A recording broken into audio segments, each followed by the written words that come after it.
താങ്കൾ ആത്മഹത്യയെക്കുറിച്ച് പലപ്പോഴും ചിന്തിക്കുന്നയാളാണ്.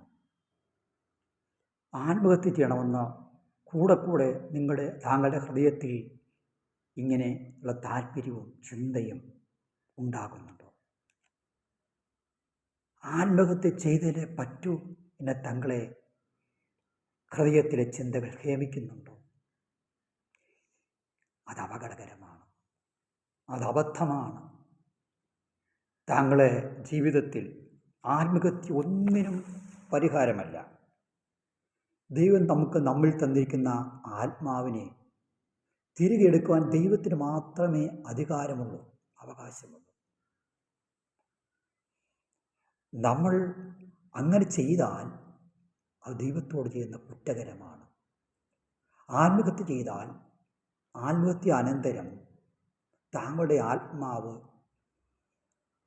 യാതനാസ്ഥലം എന്ന സ്ഥലത്തേക്ക് താങ്കളുടെ ആത്മാവ് പോവുകയും ശരീരത്തിൽ അനുഭവിക്കുന്ന അതേ വേദന ആത്മാവ് അനുഭവിക്കുകയും അനന്തരം കർത്താവായ യേശുവിൻ്റെ അന്ത്യനായ വിധിയിൽ താങ്കൾ ശരീരത്തോടുകൂടെ ഈ ആത്മാവ് ശരീരത്തിലേക്ക് വന്ന് ശരീരത്തോടെ കർത്താവിൻ്റെ സന്നിധിയിൽ യേശു കർത്താവിൻ്റെ സന്നിധിയിൽ ന്യായവിധിക്കായി നിൽക്കുകയും താങ്കളെ കെടാത്ത തീയും ശാകാത്ത പൊടുമുള്ള അഗ്നിത്തൈപ്പുകയിലേക്ക് തള്ളിയിടുകയും നിത്യതയോളം താങ്കൾ യാതന, വേദന, മരണവേദന അനുഭവിക്കുകയും ചെയ്യും. എന്നാൽ ഒരു കാര്യം താങ്കളോട് പറയട്ടെ, ദൈവം നമ്മെ സൃഷ്ടിച്ചതിന് പിൻപിൽ ദൈവത്തിന് നമ്മെക്കുറിച്ച് വലിയ ഉദ്ദേശമുണ്ട്. ആ ഉദ്ദേശം എന്താണെന്ന് ദൈവസ്ഥനെ അന്വേഷിച്ച് ദൈവശബ്ദം കേട്ട് ദൈവത്തിങ്കിലേക്ക് മടങ്ങി വരിക. അതനുസരിച്ച് താങ്കൾ ദൈവത്തിൻ്റെ ഉദ്ദേശം നിറവേറ്റി ജീവിക്കുക. ഒരു കാര്യം കൂടെ പറയട്ടെ, യേശു കർത്താവ് താങ്കളുടെ എല്ലാ പ്രശ്നങ്ങൾക്കും പരിഹാരകനാണ്.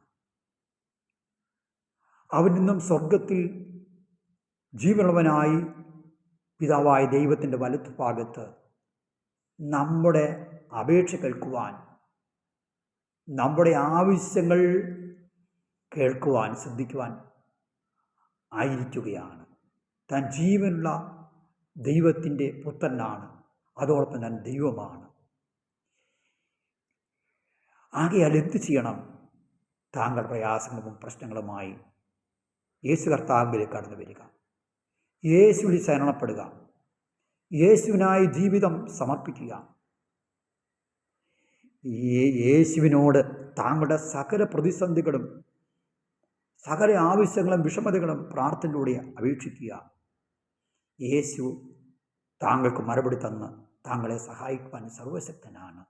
കർത്താവിനായിട്ട് താങ്കളെ സഹായിക്കട്ടെ.